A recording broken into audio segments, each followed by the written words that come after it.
maximizing image quality, understand the role of camera profiles is our topic today on Luminar Coffee Break.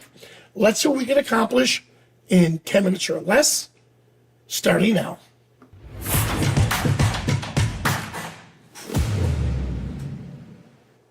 Hello everyone and welcome. So I'm back from my trip from WPPI and I'll review some of the stuff that we worked on while we were there. Absolutely amazing. And as you all know, our new iPad app just came out, which is absolutely amazing. That's been the project I've been working on for the last several months. So look soon, we'll have a whole episode based on that. So, but what I want to do today is I want to talk about the role of camera profiles. Now, this isn't a, how do I put this, a real sexy, cool, oh wow, this is amazing type topic, but it's something we need to understand, all right? So, have you ever wondered why the same scene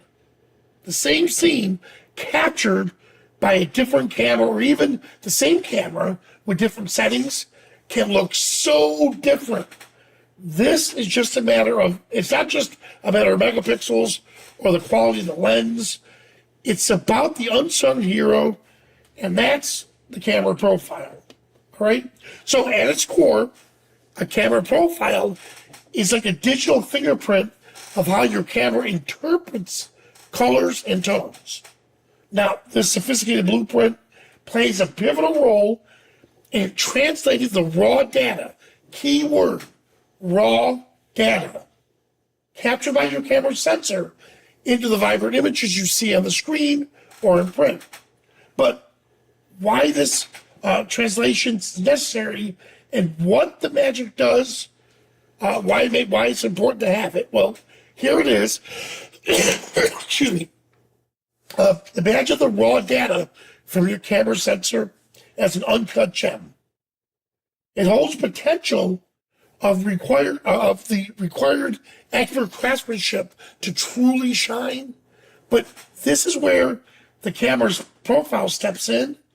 It acts as a skillful artisan who cuts and polishes the raw gem into a beautiful jewel. They ensure that the colors you capture are represented accurately and the consistency, giving life to your image in a way that reflects what you saw or what you wish it to be. So with that being said, look at it in this perspective. A raw file is just that, raw data. Now, it doesn't work on JPEGs. The camera profile is the result, a JPEG is the result of the camera profile. So if you're taking photos, excuse me, if you're taking photos and let's say you captured some amazing images in JPEG, you look at the back of the camera, you're like, wow, these are awesome. You bring them into your computer, they still look awesome. That's because the camera processed those images for you and it applied that camera profile to that image and it's baked in. The raw file, on the other hand, comes in and you look at it and think, how come it doesn't look the same as in the back of that camera? That's because you're looking at the purest raw data. Here's how we're going to use Luminar Neo to fix that. So, excuse me, here I am. Let's take this image here. So this is taken from one of my coworkers, Thomas, when we took it in Iceland. In fact, Carl, I think you were here for this trip. So here's a perfect image. I love what Thomas did, but let's come over here to develop raw and notice right here it says develop raw. Let me get rid of that. There we go. Because it is a raw file, so I'm going to click on it. Here's the camera profile. Notice it's giving these settings here. Well, watch what happens. Let's pick one. I'm going to pick, I like camera vivid. Now watch close. Once I click on it, ooh, look what it just did. It changed it to the camera profile. In this case, it's a Nikon Z5. So with what we saw here, these here, notice it doesn't say Nikon Z5. It tells you camera vivid, standard, portrait. So what's on your camera matches this here. So when I click on vivid, it's smart enough to know that it was shot with a Z5. All right. Now let's just tweak it just a little bit more. And right about there. So just out of the camera from this to this is what we achieved. All right, let's look at another image. So that was under Thomas's. Let's look at Asia's. All right, so here's Asia's image. Again, let's see what camera she used. So if we come over to develop raw, and notice it's not giving me as many options as it did earlier, but I'm going to just click on standard. And sure enough, look what it did. It told me it was a Fuji X-T30. But notice, I don't have all of the options that we have available. Now, that has to do with the raw file itself and the raw processing. Camera manufacturers produces the raw profile. Typically, they hold on to that for a long time before they give it to third-party vendors like us. So on Fuji, you'll see all of those options you have in the back of the camera. In this case, you don't. If you don't see additional options like we just did, what you can try to do is download Adobe DNG. And it stands for Digital Negative. Typically, the Adobe Digital Negative Suite is supposed to be universal. Just download it, install it, and that's all you have to do. And typically, if your camera profile is in or part of the Adobe Camera Raw, all of that will be applied to the image itself. But as it stands right now, the Fuji camera, you're not going to see it, right? Let's go to a Sony camera. And, yep, Tanya. So here's Tanya. Edit. And develop raw. Here it is. Look, I have all the options. Let's see which one looks, and there it is. Notice what it just did. Let's use Vivid again. And notice it applied it to the image, all right? Well, that's great. Now, let's put this in action. So here I am with my image. Edit. And I want to come over to develop. And this is a portrait. Let's look at the difference, just slight change. But I like what the portrait looks like. I like standard. Vivid may be a little too much. But you know what? I'm going to leave it at portrait. Now that I have this set at portrait, all right, let's just do some real quick editing to it. Enrich the black tones. Take down some of the highlights. That'll help with the skin. Bump the smart contrast just a little bit. All right, let's see before and after. Oh, yeah, look at that. Much better. I'm going to save it. And now that I save it as a preset, let's just call this profile portrait. So I saved it as my profile as a portrait. Now, let's go to image from the same date. Okay, so here are images that we shot from the same date. I'm going to select all of them, and I just want to revert to original. There, so now I have them all back to the original. Now, let's see what happens. So I'm going to double click on this image here, preset.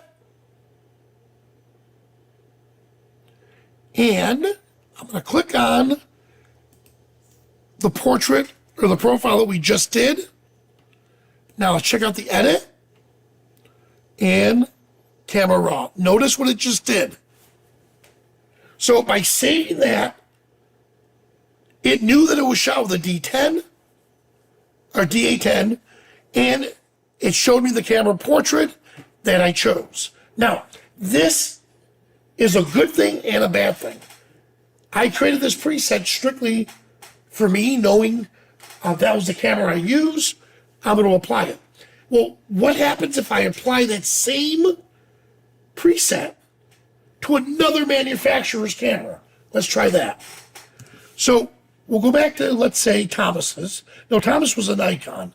Let's use Tanya's. And preset. And I'll use this one again.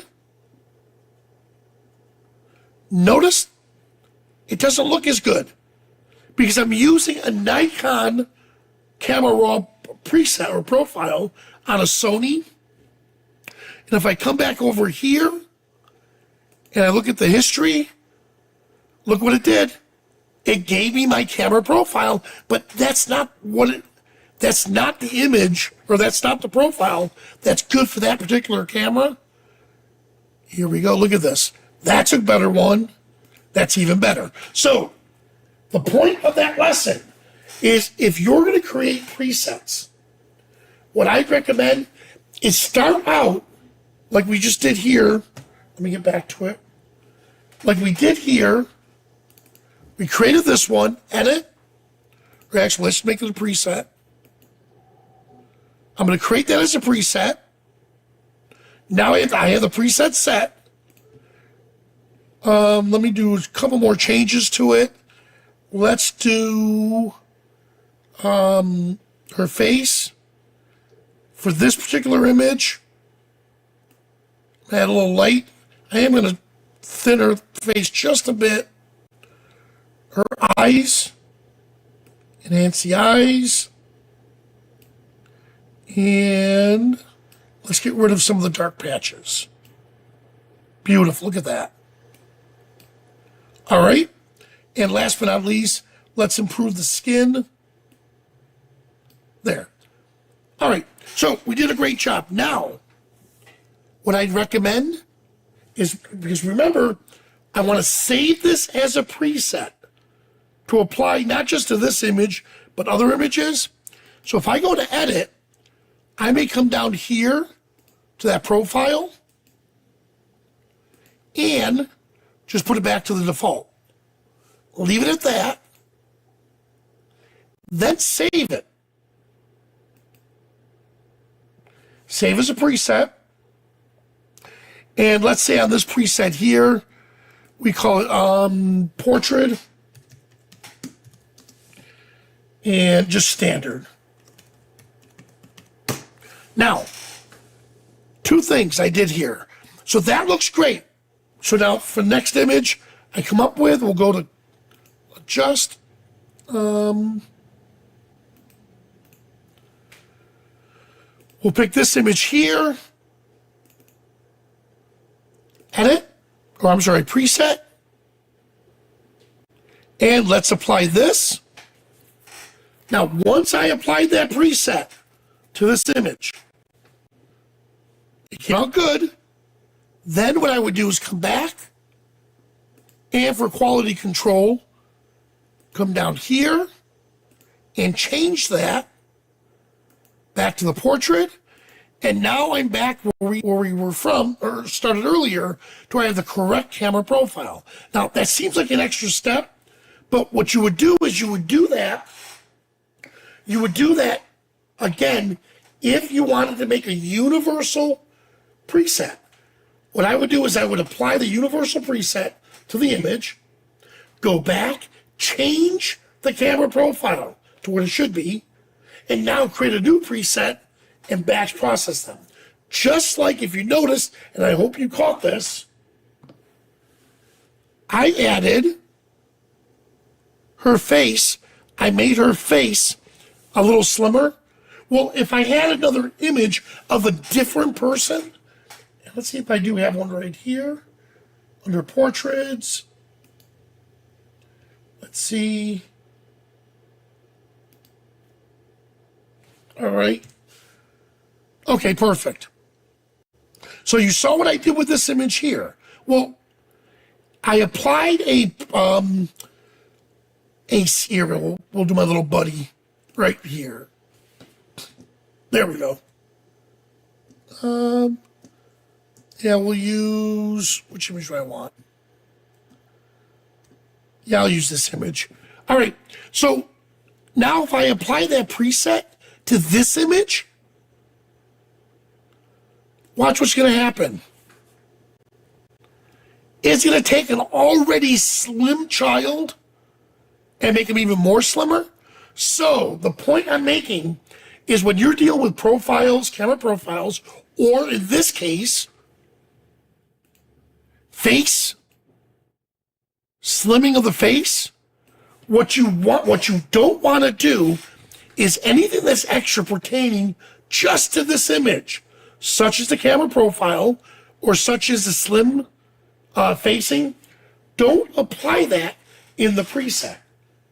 Make the preset as generic as possible. This way you can apply it, like in this case here, I'd apply it to all the images, or I would apply it to the image, one of them, and then tweak that preset to make it the best I want it to be, and then I would apply it to all of them. So what holds true for camera profiles, holds true again for a case like this, where you want to, let's say, change the eye color. Well, if you change the eye color to blue to match the subject, well, the next time you run that preset on somebody with brown eyes, it'll change their brown eyes to blue. So when you're creating presets with a camera profile, think generic. Start out, I want to make sure that this particular image has this camera profile. You create it and label it, apply it. But understand that when you apply that same preset to other images that don't have the same camera profile, you're going to get undesirable results. All right? So when you're creating presets, typically save the camera preset or the camera profile at the very end and then apply it when it comes to certain images. All right? Well, I hope that made you guys understand a little bit more about camera profiles. And if your camera profile isn't showing up on the list, typically it's because it's a very new camera or the camera manufacturer hasn't released it yet. Send a message to support at skylum.com. Give them the brand of your camera and tell them, hey, this is my camera. This is the sub-brand. So like Nikon Z6 II, I don't see camera profiles. And if the camera profiles are not available for your particular camera, they'll let you know. You can always go, if you look right over here, let me get to this here. And if you click on just any tool, learn more, it'll take you to our website on the user manual online. And here I'm going to type in camera profile, and it'll give you a match right here, and it'll tell you what I just mentioned, like the Adobe conversion and so on. It'll actually help you understand more about the topic. The other one is supported cameras. Let's see, which you just saw me have. Supported, there we go. And if you click on this, it'll tell you what are the supported raw formats. And if you click here, it'll give you a full list of the cameras that we currently are supporting. All right. Well, there we have it. Now, again, I know that wasn't wow, this is such an amazing topic. It's so cool. Look how I can do this to my image, but it's necessary. So if you ever run into that situation to where your image just, it's lacking something, try the camera profile first to see if maybe that's the culprit. and then go from there. All right? Well, guys, listen, if you're watching this, I have it right here.